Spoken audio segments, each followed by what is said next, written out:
Sveiki, šiandien pamokinsim jūs backside bigspiną. Šį triuką galime daryti ant laiptų, bortų, ledžų, reilų ir daug kitų dalykų. Priekinė kepurė turi būti ties varžtais, o galinė šiek tiek išsikišus. Ir darant triuką reikia galinę kepurę stipriai išspirti, o su dešinę kepurę palydėti. Ir jūs taip apsisuksit lentą, apsisuksis, jūs būsit vietoje ir taip mėtysit. Iš pat pradžių geriau stengtis daryti 2-7 apšaletą į pagauti ir užbraukti. Darant šį triuką aš jums patarčiau daryti ant slidesnio fleto, arba kad jis būtų trupučiuką šlaps, nebūtinai ledinis kaip pat ten, bet tiesiog, kad būtų tikrai netrinkėlės, nes vaikai bus baisu. Pagrindinė visų amžių backside bigspino klaida, kad jūs tiesiog nedasukat. Norint ištaisyti šią klaidą, jums reiktų greičiau važiuoti ir stipriau sukti. Jeigu nedasukat, tada stipriau braukt, nes tada jūs padarysit.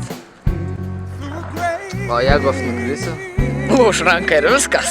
A čia daug. A čia didelė auka dėl backside bigspino. Jūs žinote apie ką kalbat? Apie backside bigspiną. Labas, mama.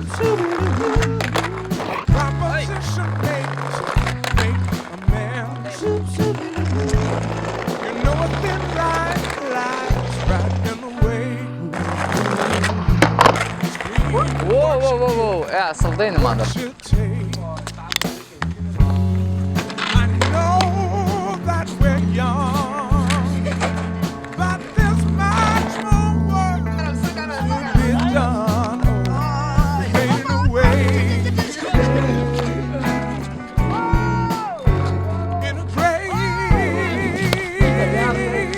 Tai vat, praktikuokitės ir pavyks. Šiaip ne taip, bet pavyks.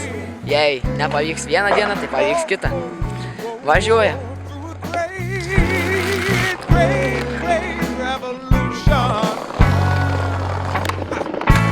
This train is bound for glory. I said this train